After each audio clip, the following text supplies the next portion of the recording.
eu queria muito ouvir sua opinião sobre se existe ou não emoções básicas. Em que pé está isso? Porque, por exemplo, pegando como exemplo aquele filme, como é que chama? Divertidamente, Sim. né? Então tem lá as emoções básicas, agora parece que está para sair o 2, que tem a ansiedade, vai chegar a personagem ansiedade. E, enfim, isso foi uma coisa assim que eu mergulhei um tempo atrás na literatura e vi que tinha um debate grande. Como você vê isso, né? Assim, então a gente tem... E depois eu quero falar mais sobre medo, estresse e ansiedade. Mas antes disso, a gente tem... Em que pé está o consenso sobre isso? Tem emoções básicas ou não tem? Porque você fez um comentário interessante, né? De que a expressão de uma emoção, vamos pegar medo, ela tem muita variação entre as pessoas, ou tem alguma variação entre as pessoas, né? Ou se a pessoa sentir raiva, a forma como as pessoas, a resposta emocional de raiva se expressa nas pessoas, se eu entendi bem, tem uma boa variabilidade. E o que eu acho que dificulta a gente de fazer categorias, né? Em que pé está isso, assim? Como você vê essa questão de emoções básicas? Tem, não tem? Não é? É super polêmico. Então, assim, tomando como exemplo o medo, né? Então, assim, o medo é uma emoção que é universal, né? Então, por exemplo, quem estuda as expressões das emoções nas várias culturas, né? Então, se a gente tem emoções básicas, essas emoções têm que estar presentes em todos os indivíduos da espécie humana. Certo. Né? Então, não interessa a cultura em que você nasceu, você tem que ter alguma forma de identificar a presença dessa emoção nas diferentes culturas. E aí, né, um estudo clássico, né,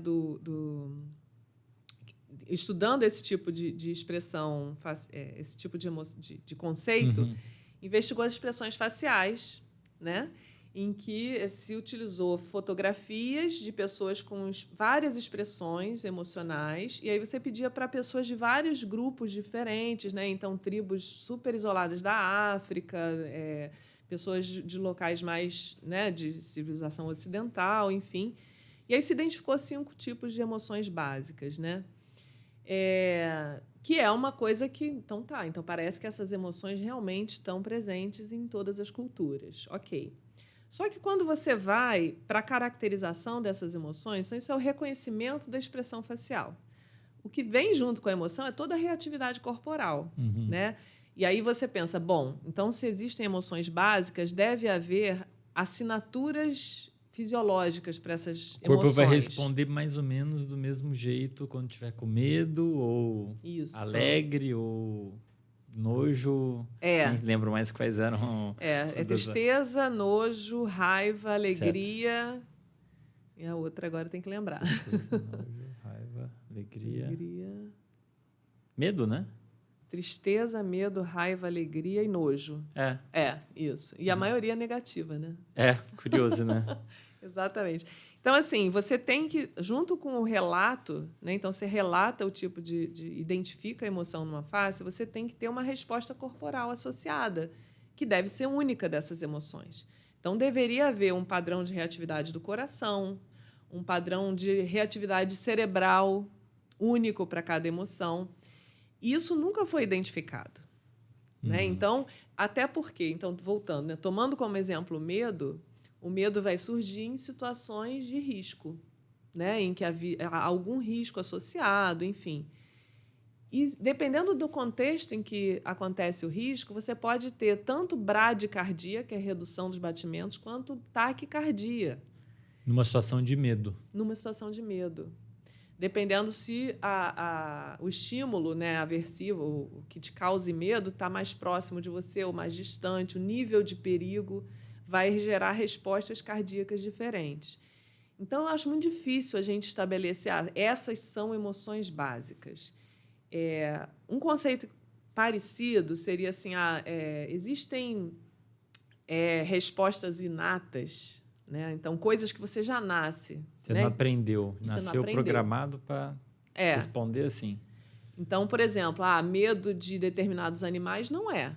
Né? O medo de cobra. Se você pegar uma criança, um bebezinho, que nunca viu uma cobra e não viu nenhum adulto reagir a uma cobra, ele vai brincar, vai subir, assim como um macaco, né, um primata não humano. Ele vai reagir sem medo, porque, na verdade, muitos estímulos a gente aprende socialmente a ter medo desses estímulos. Já, por exemplo, medo de altura parece que é um medo inato. Por quê? Teve um estudo que pegou bebezinhos que estavam engatinhando ainda, e eles tinham uma superfície opaca e depois passava a ser vidro, né? E tinha uma altura ali, né? Era profundo. Eles viram que o bebezinho nunca ia para a área do vidro, né? Ele evitava aquela parte, porque, de alguma forma, ele deveria identificar que haveria um risco ali. Bebezinho de quantos anos? Eu acho que é inferior a 1 ano, assim, era Mas bem... será que não deu tempo dele aprender o risco da altura? Sei lá, caiu da cama, né? Então, não sei. Não sei, né? Boa pergunta.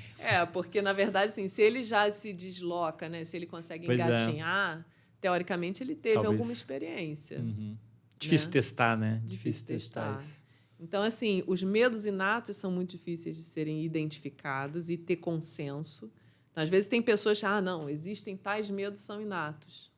Aí, daqui a pouco, vem outro artigo dizendo, olha, não é bem assim. Uhum. Então, assim, tem muitas pessoas estudando isso, mas tem muita controvérsia, eu acho.